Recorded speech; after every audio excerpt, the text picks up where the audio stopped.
Baik, selamat pagi semuanya. Hari ini kita lanjut materi kita lagi ya.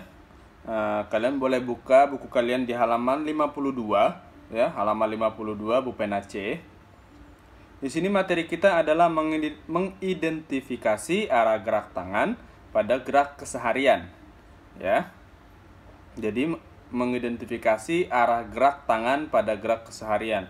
Nah, arti mengidentifikasi itu adalah kita mengamati ya, membedakan ya, dapat membedakan suatu hal ya, mengidentifikasi ya.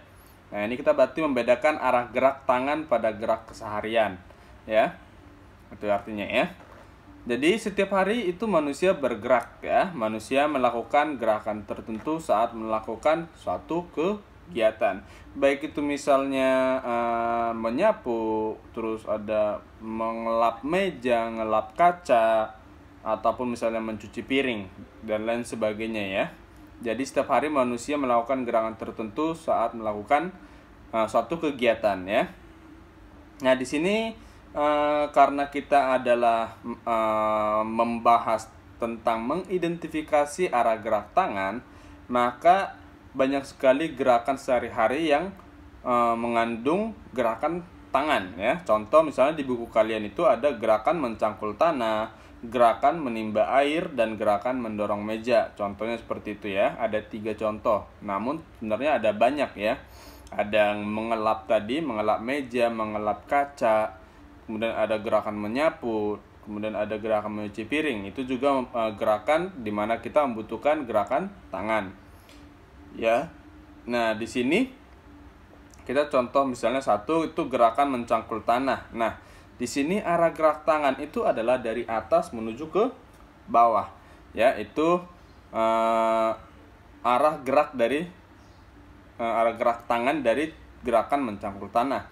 Kemudian ada arah gerak dari gerakan menimba air. Arah gerak tangan dari gerakan menimba air, yaitu dari atas ke bawah, kemudian ke atas lagi, ke bawah lagi, terus ke atas, ke bawah, ke atas, ke bawah. Seperti itu ya. Itu adalah arah gerak dari arah gerak tangan dari gerakan menimba air. Kemudian ada gerakan mendorong meja. Nah, gerakan mendorong meja ini juga ada tentu mempunyai arah gerak tangannya. Ya, ini adalah gerakannya dari posisi diam ya, dari posisi diam ke depan ya, ke depan. Nah, ini merupakan arah gerak tangan pada gerak keseharian, dan masih banyak lagi gerakan keseharian yang memiliki atau mengandung gerakan tangan ya.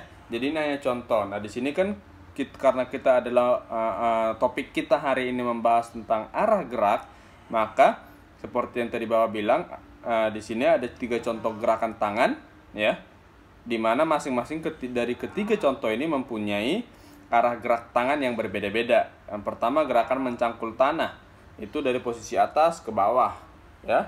Kemudian ada gerakan menimba air, di mana arah gerak tangannya dari atas ke bawah lagi seperti ini ya. Kemudian ada gerakan mendorong meja dari posisi diam ke depan ya. Nah, itu ya. Jadi itu adalah arah gerak tangan ya. Jadi di sini kalian sudah bisa membedakan arah gerakan tangan pada setiap gerak keseharian ya. Oke, nah itu selanjutnya coba kalian buka halaman 57. Ya, halaman 57. Di sini materinya adalah mengidentifikasi arah gerak kaki pada gerak keseharian. Kalau tadi kita mengidentifikasi arah gerak tangan pada gerak keseharian, di sini kita mengidentifikasi gerak kaki pada gerak keseharian ya. Ada gerakan yang harus menggunakan kaki. Nah, tentu kita harus menghentakkan kaki dengan kuat saat melakukan gerakan. Ada juga gerakan kaki yang misalnya selain dari menghentakkan kaki ya, misalnya dengan posisi jongkok misalnya. Posisi jongkok juga merupakan salah satu gerakan yang menggunakan kaki ya. Nah, di sini gerak kaki juga menggunakan hitungan. Nah, sebenarnya bukan cuma gerak kaki, semua gerak itu juga memiliki hitungannya masing-masing jika kita ingin membuat gerakan tersebut dalam suatu tarian ya. Nah, kemudian coba lihat di buku kalian itu ada gerakan kaki, di mana itu adalah gerakan menghentak ya, menghentakkan kaki kiri kanan kiri kanan kiri kanan ya, secara bergantian ya. Nah, itu contoh dari mengidentifikasi arah gerak kaki pada gerak keseharian.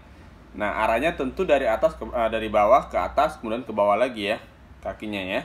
Begitu terus-menerus secara berulang-ulang ya, karena gerakan kaki itu nggak terlalu banyak ya, ada sedikit ya. Oke, nah itu untuk arah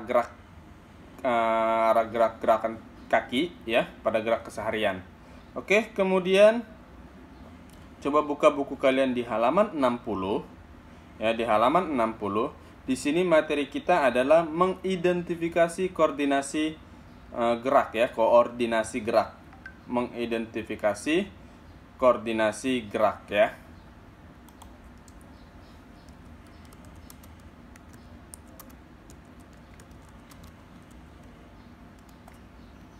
Nah, koordinasi gerak. Nah, di sini kalian boleh garis bawahin ya, kalian ambil pensil kalian ya, kalian ambil pensil. Di sini itu silahkan kalian garis bawahin ya, kalian garis bawahin pada baris yang keempat ya. Pada baris yang keempat itu ada perpaduan gerak dua anggota tubuh disebut koordinasi gerak ya. Jadi perpaduan antara dua gerak anggota tubuh ya, gerak dua anggota tubuh disebut koordinasi gerak ya. Sebenarnya bukan cuma dua gerakan doang ya, namun sebenarnya bisa beberapa gerakan ya, lebih dari dua juga bisa ya. Misalnya gerakan kaki, gerakan tangan, gerakan kepala, dan gerakan badan. Contoh misalnya seperti itu ya. Nah, jadi bukan cuma hanya dua ya, tapi bisa lebih dari dua. Nah ya, jadi perpaduan gerak dua anggota tubuh itu disebut sebagai koordinasi gerak ya. Ya, maksudnya apa koordinasi itu? Koordinasi itu adalah ya tadi yang sesuai pengertian yang tadi, perpaduan ya. Jadi di mana kita menggabungkan beberapa gerakan dalam dalam satu waktu tertentu ya, secara bersamaan ya. Artinya ketika kita menggerakkan kaki, tangan kita juga harus bergerak. Ketika kita menggerakkan kepala, badan kita harus bergerak. Contoh misalnya seperti itu ya. Jadi itu perpaduan ya. Jadi di mana ada dua gerakan dari anggota tubuh yang dilakukan secara bersamaan ya, itu yang disebut sebagai koordinasi gerak ya. Nah, di sini koordinasi gerak itu ya merupakan bagian dari suatu tarian, di mana sebuah tarian itu dapat memadukan dua atau lebih gerakan secara bersamaan ya. Contohnya itu perpaduan antara gerak kaki dan gerak tangan, atau misalnya gerak kepala dengan gerak tangan, ada gerak tangan dengan gerak badan ya, dan lain sebagainya ya. Nah, itu bisa digabungkan, dipadukan ya. Nah, itu yang dimaksud dengan koordinasi gerak ya. Nah, kemudian di bawahnya tadi, di bawah perpaduan gerak dua anggota tubuh disebut koordinasi gerak ya. Itu garis bawahin lagi di bawahnya. Gerakan yang dikoordinasikan harus sesuai dengan hitungan agar terlihat lebih indah ya. Artinya di sini kan kita berbicara tentang menari ya, suatu tarian ya, dimana tarian itu ada hitungannya, ada temponya masing-masing ya, harus disesuaikan dengan musiknya. Kalau musiknya cepat, maka gerakan tariannya cepat. Kalau misalnya gerakan musiknya itu lambat, maka gerakan tariannya pun lambat ya. Dimana di semua hal itu tersebut, mau musiknya, mau gerakannya, itu memiliki yang namanya hitungan masing-masing ya. Kalau misalnya itu lagunya cepat, berarti hitungannya harus cepat juga ya. Nah, jadi itu yang dimaksud dengan gerakan yang dikoordinasikan harus sesuai dengan hitungan. Nah, karena memang pada dasarnya musik ataupun gerak tari itu mempunyai hitungan masing-masing. Contohnya misalnya seperti kalian senam misalnya ya. Gerakan tari itu biasanya dihitung 2 kali 8 ya. Jadi 1, 2, 3, 4, 5, 6, 7, 8. 1, 2, 3, 4, 5, 6, 7, 8. Nah, misalnya seperti itu ya. Nah, itu baru 2 kali hitungan 2 kali 8 hitungannya ya. 2 kali 8.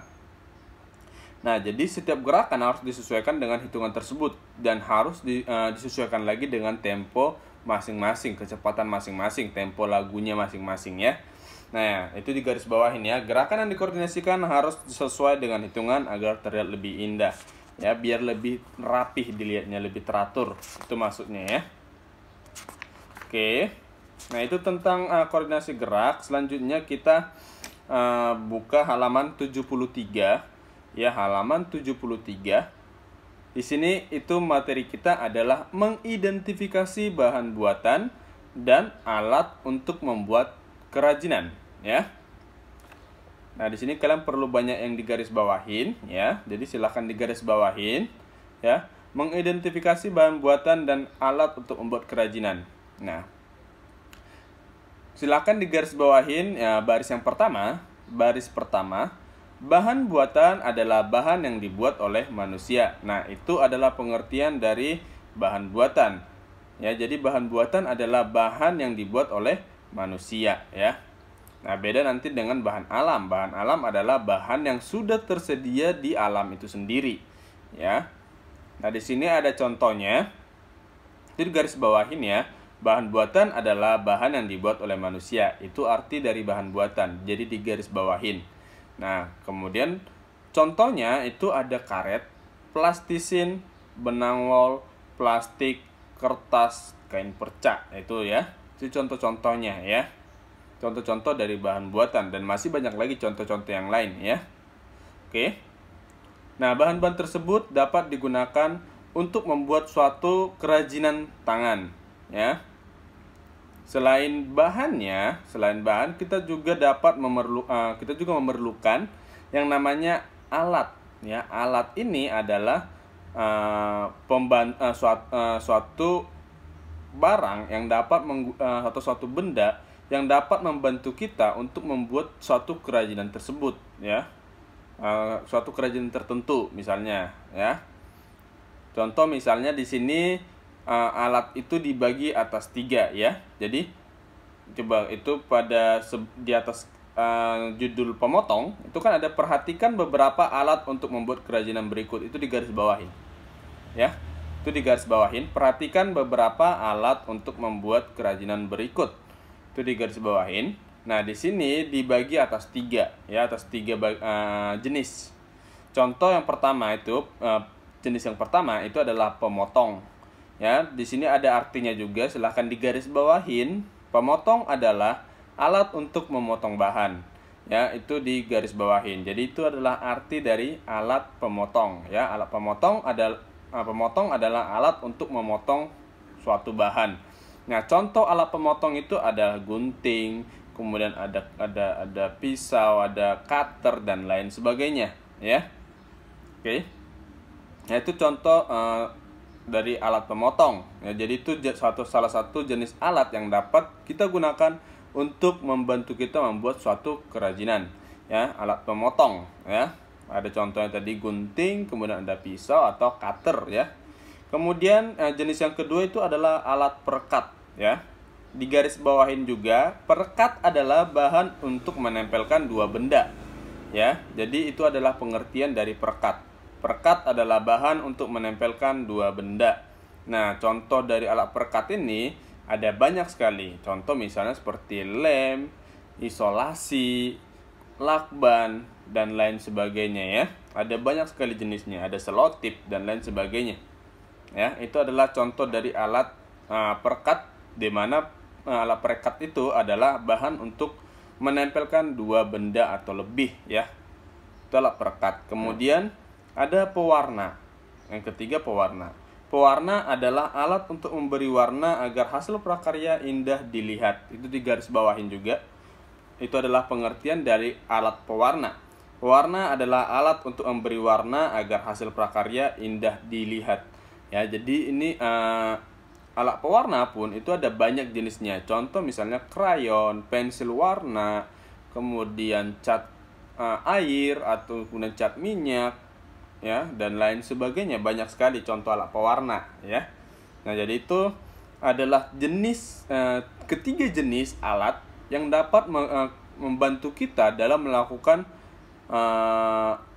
atau membantu kita dalam membuat suatu kerajinan, ya. Jadi ada alat pemotong, alat perekat, dan alat pewarna. Di mana pemotong itu ada contohnya, contoh alatnya misalnya gunting, cutter, pisau. Kemudian ada alat perekat, di mana contoh alat perekat itu ada lem, kemudian ada misalnya tadi isolasi, ada selotip, ya, ada lakban dan lain sebagainya. Nah, kemudian ada alat pewarna, di mana pewarna juga memiliki contoh atau banyak jenis juga contohnya.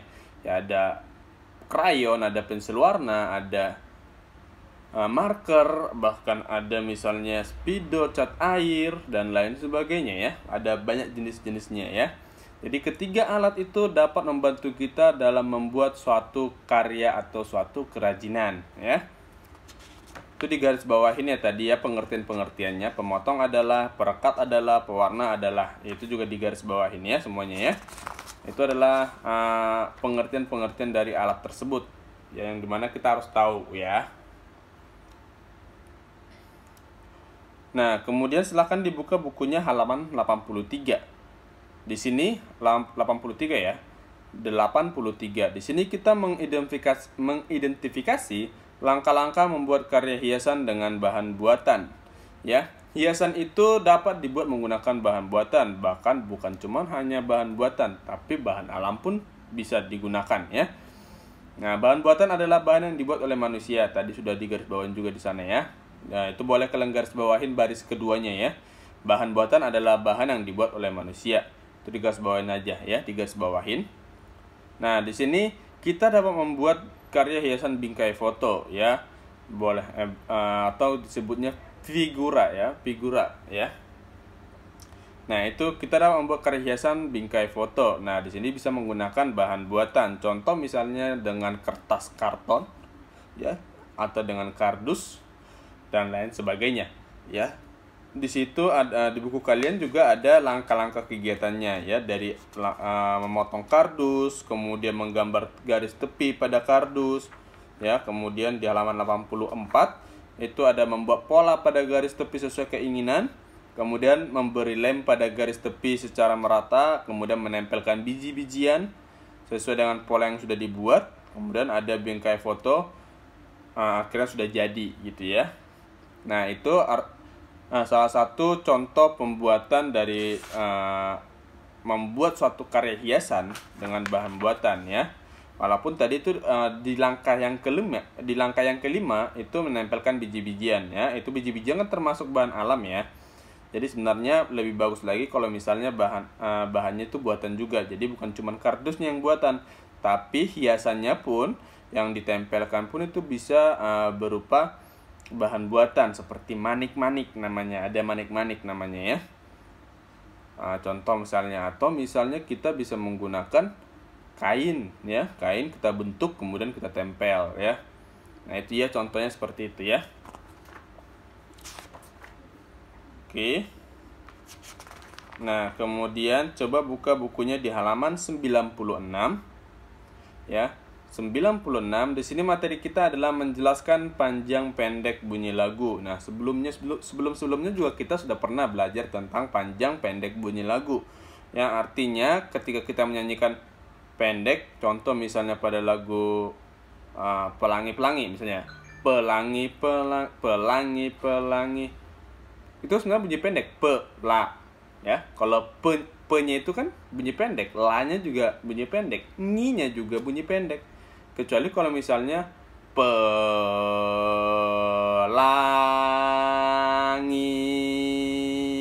Nah, itu kan baru bunyi yang panjang, ya. Kalau bunyi pendek dia lebih cepat dibunyikan. Pelangi, pelangi, pelangi, pelangi.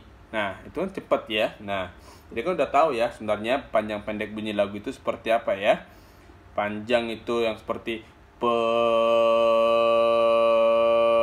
bunyinya panjang, kemudian ada yang pendek, la, ngi.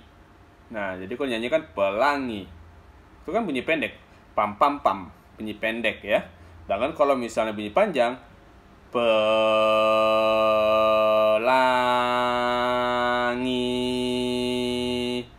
Ya, itu kan bunyi panjang ya. Jadi sebenarnya kita mudah membedakan bunyi panjang dengan bunyi pendek pada sebuah lagu ya. Nah, oke, jadi kalian udah paham ya apa perbedaan bunyi panjang dengan bunyi yang pendek. Karena sebelum-sebelumnya juga kita sudah pernah belajar tentang panjang pendek bunyi lagu ya. Nah, kalau di buku kalian itu, coba lihat di buku kalian, itu bunyi panjang dapat disimbolkan dengan garis underscore panjang garis bawah ya. Bunyi pendek dapat disimbolkan dengan titik ya. Nah, kalian jangan hafal simbolnya ya. Simbol itu bisa diganti-ganti ya. Ya, kalau kalian misalnya ingat itu di kelas 1 bunyi panjang gambarnya segitiga, bunyi pendek gambarnya bintang ya. Jadi sebenarnya nggak masalah ya. Di sini yang simbolnya tidak masalah, itu bisa berubah-ubah sesuai nanti kebutuhan masing-masing. Tapi di sini yang penting adalah kalian harus bisa membedakan bunyi panjang dan bunyi pendek ya. Oke, baik, kira-kira hari ini sampai di sini dulu materi kita, biar nggak kebanyakan juga nanti kalian makin pusing baca dengar Bapak menjelaskan banyak materi ya. Jadi sampai di sini dulu materi kita ya. Nanti jika ada yang kurang mengerti ya materi hari ini, kalian bisa ulang-ulang videonya, kalian ulang-ulang lagi videonya, karena kan videonya nggak bakal hilang dari YouTube. Kalian bisa tonton berulang kali dimanapun kapanpun ya. Jadi kalau misalnya ada yang kesulitan dalam belajar satu kali mendengarkan ya, jadi kalian bisa tonton berulang-ulang video ini. Nah, jika ada pertanyaan nanti kalian bisa japri Bapak langsung, nanti akan Bapak jawab pertanyaan kalian ya. Baik, sampai di sini kira-kira materi kita, kita lanjutkan minggu depan lagi, oke? Sampai ketemu di minggu selanjutnya.